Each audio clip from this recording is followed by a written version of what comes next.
দর্শক, আজ 19শে জুলাই। কিছুটা নিম্নমুখী পেঁয়াজের বাজার।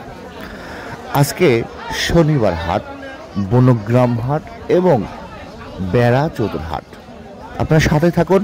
আজকে আপনাদের জানাবো ছোট বড় মাঝারি কোন জাতের পেঁয়াজ কত যাচ্ছে। দর্শক, আজকে 1600 টাকা থেকে সর্বোচ্চ বাজার কিন্তু 2100 টাকা বাজার।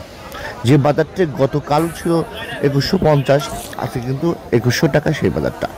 কারণ আজকে আমদানি বেশি, আবহাওয়া অনুকূল থাকায় হাটে প্রচুর পরিমাণ কিন্তু পেঁয়াজ আমরা দেখতে পাচ্ছি। তাতেই কৃষকরা বলছে কিছুটা বাজার কিন্তু কমে আসছে বাড়া বাদ দিয়ে। দর্শক, আপনাদের হাটে বাজার কেমন যাচ্ছে সেটা একটু জানাবেন। আমরা সরাসরি পাবনা, বনগ্রাম এবং বেড়া চতুরহাট থেকে সরাসরি আপনাদের জানিয়ে দিচ্ছি। ধন্যবাদ, ভালো থাকবেন, আল্লাহ হাফেজ।